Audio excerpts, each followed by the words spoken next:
Avant de plonger dans cette histoire incroyable, pensez à vous abonner à la chaîne et à activer la cloche. Ici, chaque récit a quelque chose à dire, et vous ne voudrez pas en manquer un seul. Elle s'appelait Clara Jefferson, une femme qui avait toujours vécu dans l'ombre du doute et de la peur. Chaque matin, elle se réveillait avec cette impression lourde que rien de bon ne pouvait arriver, que les miracles étaient réservés aux autres. Sa vie était une suite de rendez-vous manqués, de rêves brisés et de cœurs blessés. Elle croyait aux chiffres, aux faits, à ce qu'elle pouvait toucher, mais jamais à l'impossible. Ce matin-là, la pluie tombait en fines aiguilles sur la ville, transformant les rues en miroirs ternes et glissants. Clara, épuisée par des semaines de solitude et de découragement, s'avançait lentement sous son parapluie cassé, les yeux rivés sur le trottoir. Chaque pas semblait plus lourd que le précédent, comme si la vie elle-même voulait la retenir. C'est alors qu'elle entendit une voix douce, presque irréelle, derrière elle. « Prends ma main et marche. » Elle se retourna, mais il n'y avait personne, ou du moins, personne qu'elle pouvait voir clairement. Le visage derrière le brouillard de la pluie semblait briller d'une lumière douce, un sourire rempli de calme et de confiance. Instinctivement, sans savoir pourquoi, elle tendit la main. Le contact fut froid, mais étrangement rassurant. Une énergie parcourut son bras jusqu'au cœur, lui donnant le courage qu'elle croyait perdu à jamais.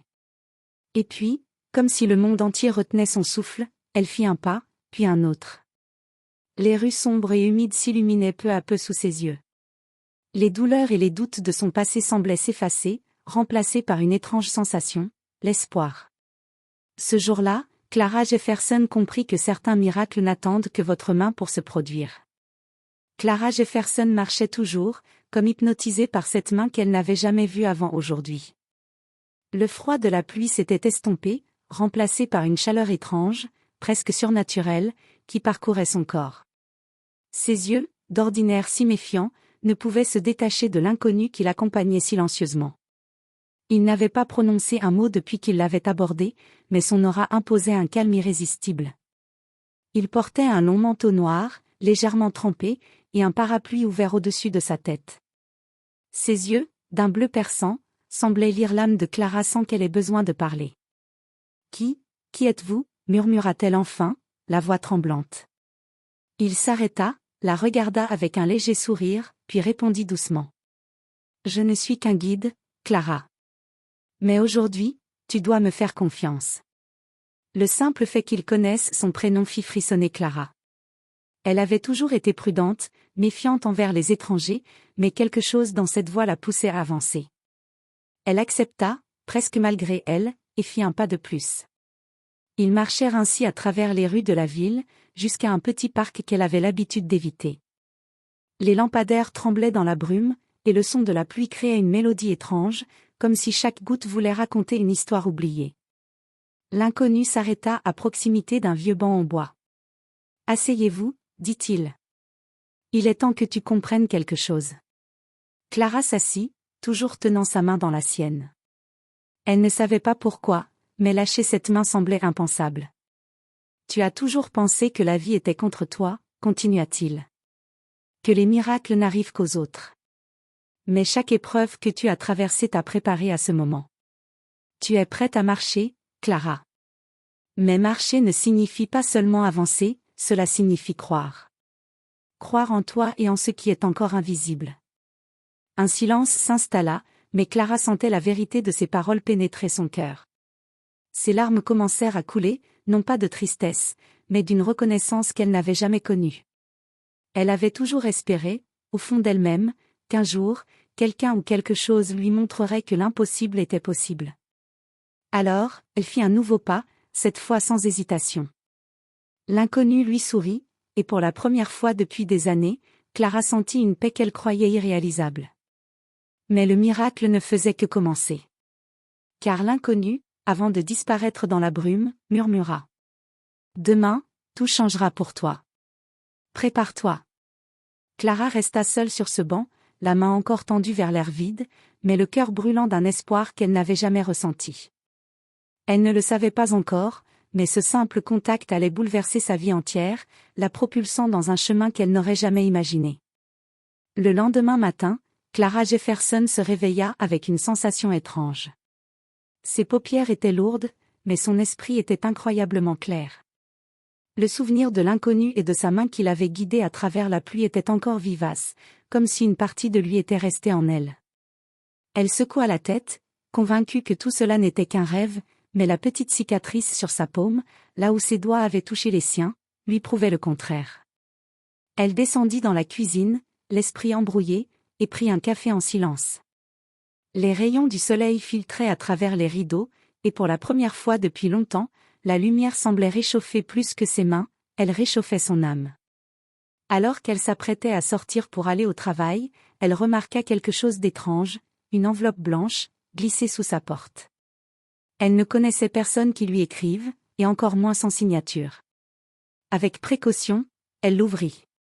À l'intérieur, un simple papier portait ces mots. Regarde autour de toi. Les réponses que tu cherches sont déjà là.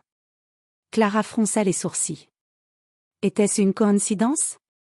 Ou le signe que l'inconnu avait laissé une trace plus durable que sa main? Elle décida de suivre cette mystérieuse instruction. En sortant dans la rue, elle remarqua des détails qu'elle n'avait jamais vus auparavant. Un chat noir coincé sur un toit, regardant fixement un arbre qui semblait prêt à tomber. Une vieille femme trébuchant sur le trottoir, que Clara a instinctivement aidée à se relever. Une rose éclatante qui poussait entre deux dalles du trottoir, comme un miracle vivant. Chaque petit geste, chaque petit détail semblait la guider, comme si l'univers lui-même lui montrait le chemin. Et à chaque fois qu'elle tendait la main pour aider, une sensation familière, douce et rassurante, la traversait. Plus tard dans la journée, sur le chemin du travail, Clara aperçut un groupe de personnes autour d'un sans-abri blessé. Les passants regardaient, mais personne n'agissait. Sans réfléchir, elle s'approcha et lui tendit son aide. Au contact de sa main avec celle de l'homme, un frisson parcourut son corps, plus intense que la veille. L'homme ouvrit les yeux et, pour la première fois, sourit comme s'il avait vu un miracle. Ce soir-là, chez elle, Clara comprit quelque chose de crucial, ce qu'elle avait cru être un simple geste de gentillesse ou un rêve étrange était en réalité le début d'une série d'événements qui allaient changer sa vie à jamais. Et dans un coin de sa chambre, un léger souffle semblait murmurer encore. « Prends ma main et marche, tu n'as encore rien vu. » Clara serra les poings, prête à suivre ce chemin, même si elle ne savait pas où il l'amènerait. Pour la première fois, elle croyait vraiment au miracle. Le lendemain matin, Clara Jefferson se réveilla avec une étrange impatience. Depuis 2 jours, sa vie avait changé sans qu'elle puisse l'expliquer, mais elle sentait que quelque chose de plus grand l'attendait. Le souvenir de la main de l'inconnu ne la quittait pas, et chaque petit miracle qu'elle avait observé semblait la pousser vers un destin qu'elle n'avait jamais imaginé. En se préparant pour aller travailler, elle remarqua une note sur sa table de chevet. « Aujourd'hui, tu devras franchir la porte que tu n'as jamais osé ouvrir. » Le message n'avait ni signature ni expéditeur, mais Clara sentit que c'était un ordre, ou plutôt, un appel. Sans réfléchir, elle enfila son manteau et sortit dans la ville, décidée à suivre cette mystérieuse directive. Les rues étaient étrangement calmes. Les passants semblaient se fondre dans l'ombre des grands immeubles, et tout paraissait suspendu dans le temps. Clara arriva devant un vieux bâtiment abandonné qu'elle avait toujours évité, réputé dangereux et délabré. Son cœur battait la chamade, mais une force invisible la poussait vers l'entrée. D'un geste tremblant, elle franchit la porte. À l'intérieur, la lumière filtrait à travers les fenêtres cassées, créant des rayons dorés qui illuminaient la poussière dans l'air. Et là, au centre de la pièce, se tenait l'inconnu. Cette fois, il avait ôté son manteau, révélant un visage plus doux mais encore plus puissant. Ses yeux bleus brillaient comme un phare dans l'obscurité. « Clara, tu es prête ?» dit-il. Avant qu'elle ne puisse parler, le sol trembla légèrement, et des images fugaces envahirent son esprit, sa vie passée, ses échecs, ses peurs, mais aussi ses forces, ses talents cachés et sa capacité à changer le monde autour d'elle. Chaque image semblait lui parler directement, comme si l'univers lui-même lui donnait un aperçu de ce qu'elle pouvait accomplir. « Tout ce que tu as traversé t'a préparé à ce moment, » continua l'inconnu. « Mais pour marcher pleinement, tu dois accepter le don que je vais te donner. Il n'est pas facile, et il demande courage et foi. » Il tendit la main, mais cette fois, Clara sentit une chaleur intense s'échapper de sa paume. Elle hésita un instant, puis, sans réfléchir, elle la saisit. Un courant électrique, doux mais puissant, traversa son corps. Ses yeux s'ouvrirent sur un monde qu'elle n'avait jamais vu, chaque son, chaque couleur, chaque souffle d'air semblait vibrant, vivant, plein de possibilités. Elle pouvait ressentir la force de la vie dans chaque être, dans chaque objet, comme si elle était devenue un pont entre le monde visible et invisible. Lorsqu'elle rouvrit les yeux, elle était seule dans le bâtiment, mais quelque chose en elle avait changé. Elle sentait désormais qu'aucune peur ne pouvait l'arrêter. Elle savait que des miracles pouvaient se produire, non seulement pour elle, mais aussi pour ceux qu'elle choisirait d'aider. Et dans le silence, une voix résonna dans son esprit, claire et douce. « Clara, tu es prête à marcher. Le monde attend que tu fasses ton premier vrai miracle. » Clara inspira profondément, consciente que sa vie ne serait jamais plus la même. Elle venait de franchir la ligne invisible entre l'ordinaire et l'extraordinaire. Clara Jefferson ne pouvait plus ignorer ce qui lui arrivait. Depuis sa rencontre avec l'inconnu, chaque mouvement, chaque respiration semblait chargée d'une énergie nouvelle. Mais aujourd'hui, le défi serait réel, ce n'était plus une promenade sous la pluie, ni un sans-abri à aider. C'était quelque chose de beaucoup plus grand, de bien plus dangereux. En sortant de son appartement, elle entendit des cris provenant d'une ruelle non loin. Sans réfléchir, elle courut vers le bruit. Là, un jeune garçon était coincé sous une épave tombée d'un camion accidenté. Les passants étaient figés, paralysés par la peur. Clara sentit son cœur battre plus fort, mais au lieu de reculer, elle avança. Elle posa sa main sur l'épave et sentit l'énergie qui avait été éveillée en elle depuis sa rencontre avec l'inconnu.